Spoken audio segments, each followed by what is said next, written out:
This is a Student Learning Commons video presentation for strategic revision for a polished final draft.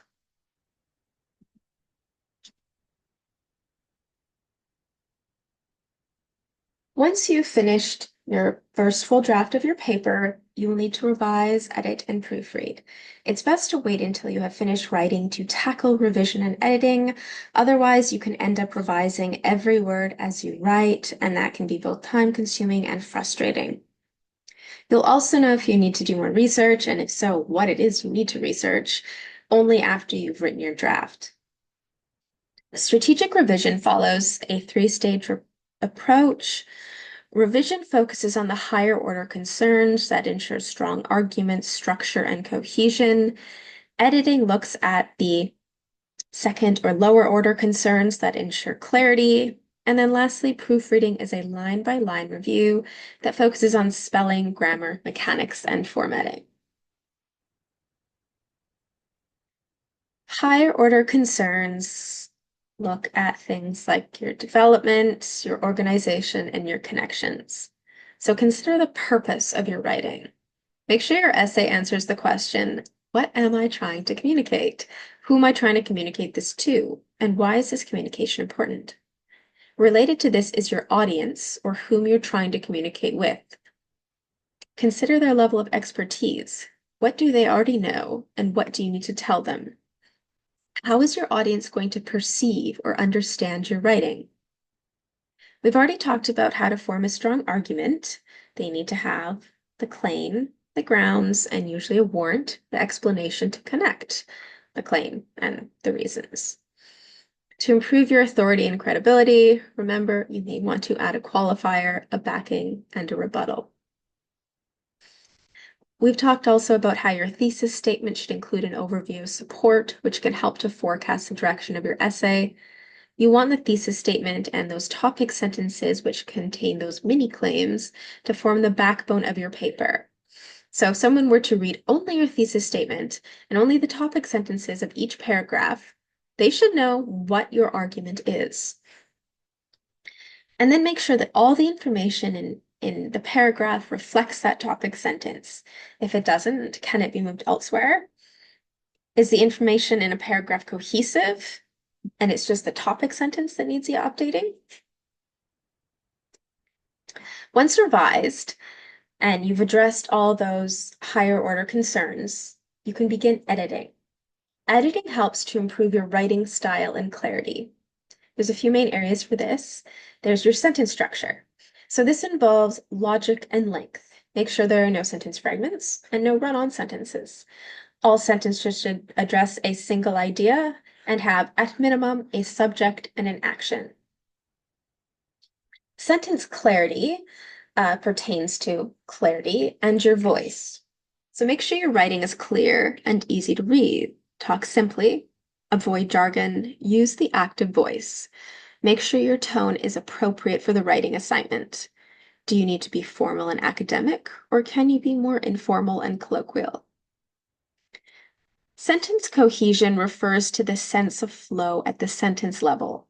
Does each sentence seg into the next, or are there jumps in logic? Do you need transitions to link sentences with a logical relationship? Last is concision and word choices. So remove any unnecessary words. Make sure that each word makes sense and is appropriate in the context, but don't rely on a thesaurus. Word choices will affect comprehension. Concise writing is clear and precise and makes use of the most strong words. So when editing, interrogate every word in a sentence and make sure that it serves a purpose. Professional writers understand the need for clear and concise prose. An industry standard for helping workplace writers achieve user-centered, persuasive, and clear prose is the paramedic method. When you use the paramedic method, you reduce your word count by eliminating unnecessary words. It also helps you activate your sentences by eliminating passive voice and redundancies. It's a straightforward, systematic way to make your sentences more clear, concise, and cohesive. You will circle the prepositions. These are the ups, ins, abouts, fors, onto, intos. Draw a box around the is verb form. Ask, where's the action? Change the action into a simple verb. Move the doer into the subject. Eliminate any unnecessary slow windups and eliminate any redundancies.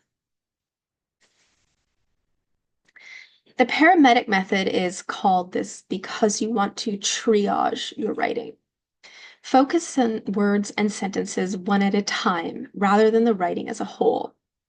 So you can see this revision, it's clear, it's more concise, but no meaning has been lost.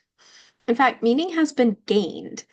Because it's more concise, it is more clear. Concise writing uses the strongest, most suitable words, eliminating redundancies and ambiguities.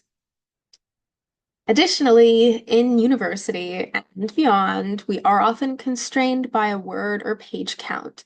And when communicating with each other, such as in an email, we want ideas presented quickly and clearly and without ambiguity.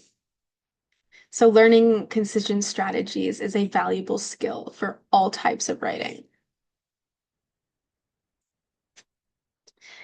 The paramedic method requires adding circles and boxes to your writing. And while this can be done on a computer, it is easiest to work with a printed draft.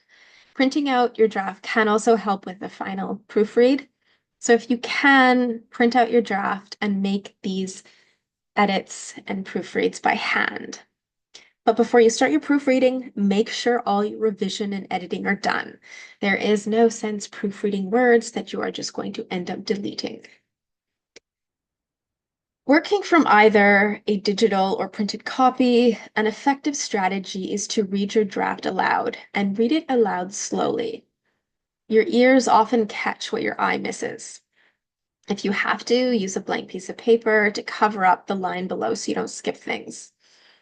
You can also read your paper backwards, sentence by sentence. This prevents you from getting lost in the flow and means that you only focus on one sentence at a time. When proofreading, focus on what's important. These will typically be your common writing mistakes, as well as anything that interrupts meaning. You can generate a list of your common errors by reviewing feedback from previous assignments, and then keep a watch out for those when you're proofreading. Once you're done proofreading, move on to what's least important, those things that improve aesthetics. Then do a final sweep for references and citations, and your paper is now ready to hand in.